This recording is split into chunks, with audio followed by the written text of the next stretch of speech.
Hola comunidad financiera, soy Pedro y les doy la más cordial bienvenida a El Pedro Financiero, el espacio donde desentrañaremos el fascinante mundo de las finanzas de una manera simple y práctica.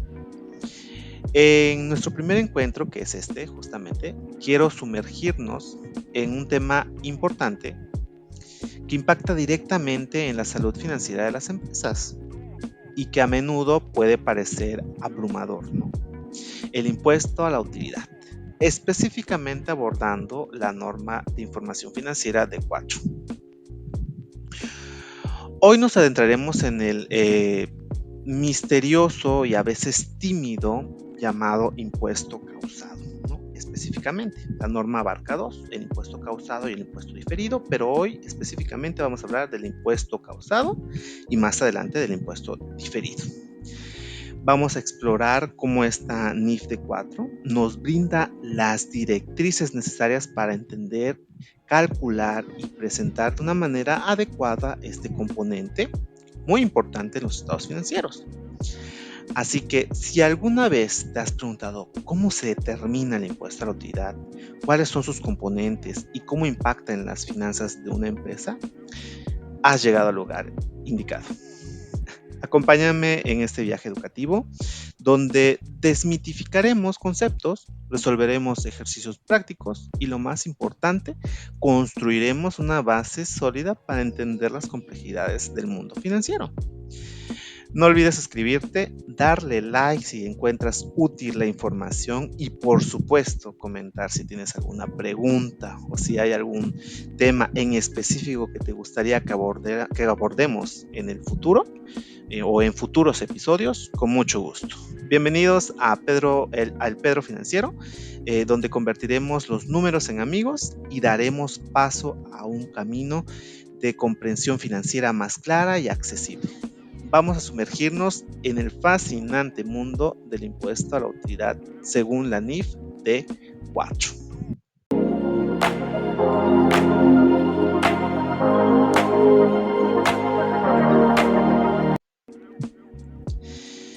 Bien, para comenzar vamos a hablar un poco sobre cómo lo interpreta la NIF de 4, impuesto a la utilidad, con respecto al impuesto causado. Aquí vamos a hablar de reconocimiento. Cuando hablamos de reconocimiento nos referimos a asientos contables, ¿no? Pero hay que entender un poquito de la lógica de cómo lo divide la NIF. La NIF nos habla de dos conceptos relacionados con el impuesto causado. Nos habla de más, pero específicamente del impuesto causado nos dice dos cosas, ¿no? Existe el impuesto causado y el impuesto causado por pagar o por cobrar. Con respecto al impuesto causado, nos dice la NIF que es el impuesto a cargo de la entidad atribuible a la utilidad del periodo contable y determinado con base en las disposiciones fiscales aplicables en dicho periodo. Básicamente nos está diciendo que a tu resultado fiscal, aplícale la tasa fiscal que es el 30% y ese es el impuesto causado. Punto. Es lo que nos dice. Pero también nos dice, ¿sabes qué? Hay empresas que, pues, por temas prácticos, cada mes hacen una declaración y pagan anticipadamente el impuesto que correspondería a un año. Eso pues se hace también para beneficiar a la empresa de, pues que al final del año el impacto de impuestos no sea muy grande, ¿no? O sea, prefiero pagarlo ahorita para que el próximo año simplemente haga los ajustes y pague el diferencial si es que me salió en contra o por pagar o pues me lo ahorre para el próximo periodo, ¿no? Es decir, si me salió un saldo a favor. Entonces, básicamente nos dice que de los pagos del ISR causado hay que restarle los anticipados. Y además, si el año anterior tuviste también pérdida, tuviste también un saldo a favor, considéralo para el impuesto causado, ya sea por cobrar o por pagar, ¿no? En nuestro país, México específicamente, hay un artículo en la ley que se llama Ley de Impuestos sobre la Renta. En el artículo 9, términos generales, nos menciona más o menos cómo se determina el ISR causado, ¿no? Nos dice que parte de los ingresos acumulados, esto por lo general lo hacen los contadores fiscalistas, ellos saben determinar por expertise qué es un ingreso acumulable y qué no es un ingreso acumulable, qué es una deducción autorizada y qué no es una deducción autorizada, y determinar el resultado final para declarar el impuesto. ¿Okay? Entonces, si son fiscalistas, en teoría deberían de saber esto. Entonces, parte también de que si tú pagaste PTU, que es la participación de los trabajadores a la utilidad, también hay que descontarlo para que nos dé una utilidad fiscal, ¿no? O si hay por ahí pérdidas fiscales que tengas que reconocer, en nuestro país se pueden reconocer pérdidas fiscales acumulables hasta cierto tiempo y de acuerdo a cierta norma. Entonces, específicamente eso el contador también lo debe de conocer y debe de aplicarlo.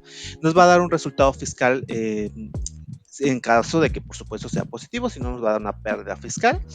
Y por ahí tenemos lo que sería la tasa del ISR aplicable, que en nuestro país es el 30%, por lo menos para las personas morales que tributan bajo un régimen llamado general de ley y que están obligadas. Prácticamente son empresas. Y ahí nos va a dar el ISR causado del ejercicio. Pero además, la misma ley, en el artículo 9 y 14 de la ley de impuestos sobre la renta, nos habla sobre el ISR por pagar y el saldo a favor, que nos dice, pues a tus ISR causado en el ejercicio, si hiciste pagos provisionales de ISR, pues descuéntalos, para que te determines si te vas a pagar o vas a tener un saldo a favor. ¿Ok? Esta información la saqué de este libro que me pareció bueno, pero la verdad cuando lo empecé a leer me desilusionó un poco porque es muy chico. Es de 64 hojas, entonces no tiene mucho y hay ejercicios que la verdad sí son como que te quedan dudas. Entonces, pero es muy bueno porque sí, los ejercicios están padres, pero sí en algunos hay que pensarle bastante porque no sabes de cómo determinó algo, pero pues echándole 2, 3 leídas vas entendiendo un poco más o menos y comprendes, ¿no? Entonces se llama impuestos diferidos ISR, determinación práctica de la aplicación de la NIF de 4. Entonces se lo recomiendo por si les gustaría. Es del autor Chávez y Fol. Se llama Chávez y Fol del 2023 por lo menos. Creo que hay dos ediciones por ahí, pero bueno, se los recomiendo. Vamos ahora sí a un caso práctico. Vamos a hacer dos casos prácticos, uno de el ISR por pagar y uno cuando nos da ISR a favor, para ver cómo quedarían nuestros financieros al final. En el caso 1 nos menciona, bueno, para los dos casos es la misma empresa, pero nos dice que una empresa dedicada a la compra-venta de aparatos eléctricos desea determinar su ISR causado y por pagar en el ejercicio fiscal del 2023 con la finalidad de llevar a cabo su registro en contabilidad. ¿Okay? Esta parte de los datos ya digamos que nos los da nuestro contador, nos dice, ¿sabes qué? Yo hice tu declaración y determiné que tu resultado fiscal fue de 1.400.000. Hiciste pagos anticipados del ISR que fueron de 380.000. Perfecto, ya tengo para mí esa primera parte. Vamos a hacer los pasos, son 3 pasos que vamos a hacer. En el desarrollo, el primer paso es determinar el ISR causado en el ejercicio. Básicamente es aplicar las formulitas que tenemos acá, que nos dice, ok, ya tenemos el resultado fiscal, hay que aplicarle la tasa para que nos genere el ISR. Ok, tenemos resultado fiscal 1.400.000, tenemos la tasa que es el 30% y el ISR causado que es de 420. Básicamente es una multiplicación del 30% por el resultado fiscal. Listo, ya tenemos nuestro ISR causado, como vemos, nos salió pues bastante elevado, ¿no? 30%. Ahora vamos a determinar el ISR por pagar, artículo 9.14 de la ley del impuesto sobre la renta, ¿no? Nos dice, pues el ISR causado, que son los 420, pues réstale tus anticipados, ¿no? Si ya pagaste impuestos anticipadamente, pues hay que restárselos. ¿Para qué? Para que tengas tu ISR. Pues en este caso, pues vemos que nos dio positivo, quiere decir que vamos a pagar ISR por 40.000. ¿Ok? Muy bien. ¿Cómo quedarían en los asientos contables? Básicamente serían 3 asientos, en teoría, que representan los movimientos. En el primer asiento lo que vamos a hacer es registrar los pagos provisionales del ISR efectuados en el ejercicio. Quiere decir que vamos a cargar a nuestros anticipos del ISR los 380.000 que están acá. Y obviamente tiene que salir de algún lado, en este caso pues se paga de efectivos equivalentes. Obviamente hay subcuentas de que si bancos y todo eso, bueno, pero aquí básicamente nos vamos generales, 380 sale del banco y listo. En el siguiente asiento, en el 2, vamos a registrar el impuesto a la utilidad causado en el ejercicio. ¿Okay? El impuesto a la utilidad, pues, ¿qué vamos a hacer? Pues vamos a cargar al impuesto a la utilidad antes de impuestos los 420.000, que son estos, hay que restárselos. Y vamos a mandar el impuesto a la utilidad por pagar de 420. Listo, hay que hacerlo. Tenemos que mandarlo ahí. Y en el tercer asiento vamos a traspasar esto, ¿no? Vamos a traspasar los pagos provisionales. Entonces vamos a agarrar la cuenta que se llama impuestos a la utilidad por pagar y le vamos a cargar los 380 que corresponden a los anticipos del ISR que tenemos acá. Esto para hacer el efecto que está aquí, ¿no? Al ISR causado, restarle los anticipos para que nos queden los 40,000. El asiento básicamente nos quedaría así. Y con esta forma pues lo compensaríamos y ya nos daría el resultado final. Ahorita que veamos los financieros cómo nos quedaron, pues van a ver que efectivamente es lo que da. Vamos a empezar a analizar lo que sería ahora el estado de resultados, ¿no? ¿Cómo quedaría? Ojo aquí, una cosa es la contabilidad fiscal y otra es la contabilidad o contabilidad financiera. Muchas veces no van a coincidir algunas cuentas y demás, y para temas fiscales es de una forma y para temas contables es de otra. En teoría, y de acuerdo a muchos contadores especialistas en normas de información financiera, nos dicen las NIF parten la base para hacer negocios y las leyes fiscales se basan en las NIF independientemente de que haya discrepancias. Esas discrepancias al final nosotros tenemos que explicarlas por medio de notas financieras.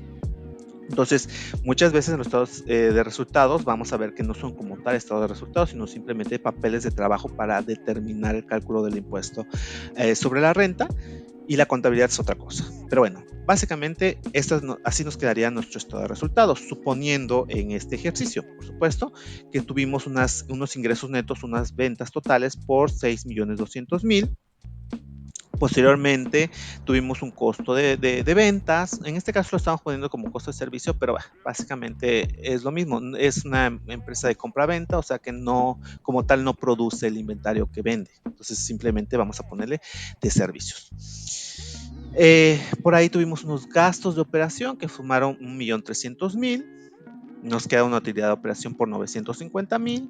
Luego tenemos unos gastos financieros por ahí de 100,000. Y nos queda una utilidad antes de impuestos de 850,000. Se dan cuenta, es muy diferente al 1,400,000 del resultado fiscal.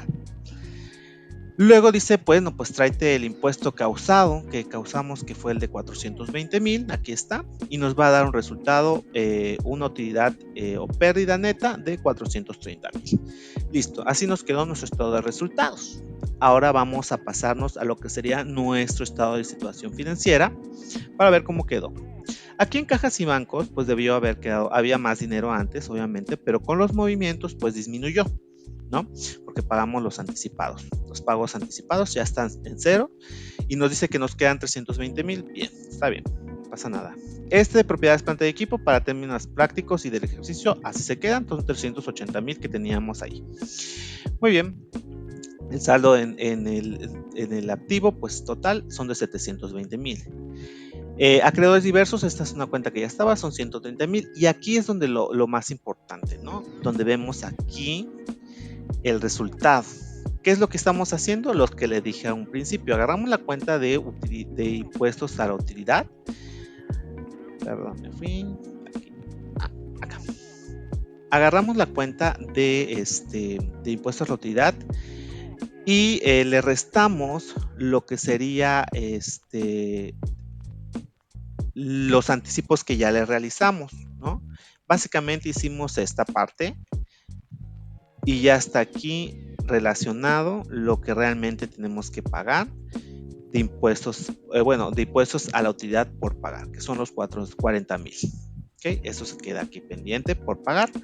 No lo hemos declarado porque no corresponde a este periodo o porque digamos que pues, las declaraciones se hacen en determinados periodos, pero tenemos que tener ahí esta especie de provisión para que después las podamos declarar sin ningún problema. Luego tenemos el capital social y por supuesto las utilidades retenidas que corresponderían ya al ejercicio actual, que serían 430,000, y vemos que el saldo nos cuadra correctamente, ¿no? Son 700,000 y 700,000. Y con esto, señores, pues pudimos determinar el ISR causado cuando nos da un ISR por pagar. Ahora vamos a ver en el caso número 2, cuando es un ISR con saldo a favor. Básicamente es la misma empresa, es casi los mismos datos del ISR o del resultado fiscal, salvo que ahora hicimos pagos anticipados por un importe mayor, que son 600,000. Entonces hacemos los pasos para determinar. El resultado fiscal son 1.400.000, la tasa del ISR es del 30% y nos dan 420,000, una simple multiplicación. Determinación del ISR, saldo a favor del ejercicio, pues básicamente es tu ISR causado menos los pagos anticipados y, oh sorpresa, nos da negativo, quiere decir que pagamos más de lo que debimos. Asientos, bueno, salió del banco, entró a anticipos del ISR, utilidad antes de impuesto, pues eso sí es de ley, tenemos que registrarlo ahí, son los 420,000 y mandamos a impuestos por pagar, impuestos a la utilidad por pagar. Y aquí, bueno, pues ya cambia un poquito la cosa porque hay que compensar todo, ¿no? Pero sale esta cuenta que se llama impuestos por recuperar. Entonces nosotros matamos lo que sería el impuesto a la utilidad por pagar, porque pues pagamos más de lo que corresponde, que son los 420. Y además cargamos a una cuenta de activo que se denomina impuestos por recuperar de 180,000. ¿Por qué activo? Porque tenemos el derecho de ese dinero posteriormente para recuperarlo de alguna forma. Y por supuesto matamos lo que sería el anticipo del ISR por los 600,000. ¿Okay? Esos serían los movimientos o los asientos contables. Vamos a ver cómo nos quedan nuestros financieros. Tenemos el mismo esquema que teníamos en el ISR por pagar, los 6.200.000 menos los costos, nos quedan 2.250.000 menos los gastos, nos quedan 1.300.000, perdón, que son 1.300.000, nos quedan 950.000, los gastos financieros que serían de 100.000, nos queda la utilidad antes de impuestos que son 850.000. Esto básicamente es el impuesto que hay que pagar en el periodo, impuesto causado. Y finalmente nos da la misma utilidad, ¿no? Y aquí vamos a ver ahora cómo nos queda el estado de situación financiera.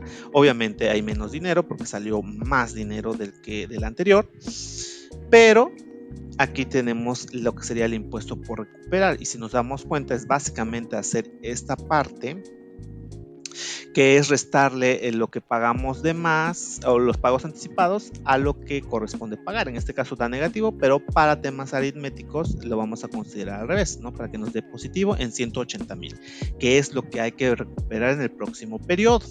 ¿Okay? Esto venía igual, 380,000, no cambia, y nos dice que el total de activos son 660,000. Posteriormente tenemos aquí acreedores, bueno, este ya venía también, 130,000. Y por supuesto la utilidad, que son 430,000. Y ahora nos da un resultado pues de 660,000 el activo y pasivo, y todo cuadra. ¿Qué podemos determinar de esto?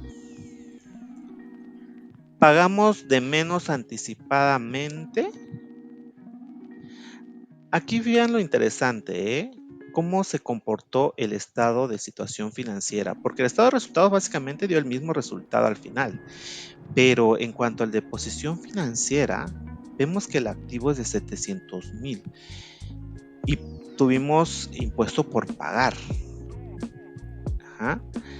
Y aquí que tuvimos saldo a favor de impuesto por recuperar, perdimos, digamos que valor en la empresa en términos de libros, porque aquí son 660,000.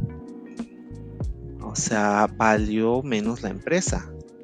Y ese efecto pues lo provocó básicamente el tema impositivo. ¿Ok? Es lo que podemos determinar con esta situación, lo cual llama mucho la atención porque lo que buscas tú en una empresa es que genere más valor, ¿no? Pero bueno, el chiste es, pues una de las conclusiones que podríamos determinar es pagar los impuestos justos, ¿no? No pagar impuestos de más, porque pues al fin y al cabo haces que pierda valor la empresa de alguna forma, independientemente de que las utilidades, si se dan cuenta, son las mismas. Entonces ese es un impacto importante que tiene que ver o que está relacionado con este caso. Entonces, bueno, esto ha sido todo en este video. En los próximos videos vamos a hablar nosotros del impuesto diferido. El impuesto diferido es muy, muy complejo, pero vamos a hacerlo por partes. ¿Por qué? Porque hay cositas que son, eh, pues, que tienen técnicas que se tienen que considerar para poder determinarlo. Una de las cosas que nos pide para determinar el impuesto diferido la norma es que se base en diferencias temporales, pero para sacar esas diferencias temporales tienes que considerar el método de evaluación para poder determinar si te va a corresponder, cómo determinar esas diferencias temporales y a partir de ahí calcularle el impuesto diferido, ¿no? Entonces aplica de una forma diferente para los inventarios, aplica también para pagos anticipados, para activos fijos y por supuesto para ingresos. Para ingresos me refiero a cuando, por ejemplo, se vende a los clientes, pero de cierta forma la legislación no te acepta que devengues todo lo que vendiste hasta cierta cantidad o si tú tienes considerado un ingreso mayor, no te pide que no lo consideres como tal o no te lo permite, digamos que devengar, ¿no? Por norma fiscal. Pero bueno, ese es un tema un poco más complejo, pero yo creo que con esos temas, con esos puntos que les acabo de decir, les va a dar un panorama más amplio de cómo determinar lo que sería el impuesto diferido particularmente, ¿no? Esa es, digamos que la parte más fácil. Si se dan cuenta, no tuvo mucha complejidad. La que sí tiene mucha complejidad es ahora sí que el diferido. ¿Por qué? Porque intervienen otras cosas de cálculo y principalmente las valuaciones, que son donde más dolor de cabeza nos da. Pero bueno, eso lo vamos a ver en nuestros próximos videos. Díganme si les gustó este video. No olviden suscribirse, darle like, comentar y por supuesto sugerirme más temas. Es el primer video que subo en mi canal, entonces yo quiero seguir subiendo más videos. Soy profesor, entonces me gustaría que esos videos también utilizarlos para mis alumnos en el futuro y que tengan como información o base para que en dado caso que yo no esté dando clases, pues lo tomen como base y empiecen a estudiarlo con mi video. Y si hay más temas también para personas que están estudiando temas de finanzas o de contabilidad que me quieran sugerir, con mucho gusto, soy todo oídos y los leo. Entonces, eso es todo por hoy. Les agradezco mucho a las personas que lo vieron y nos vemos en nuestro próximo video.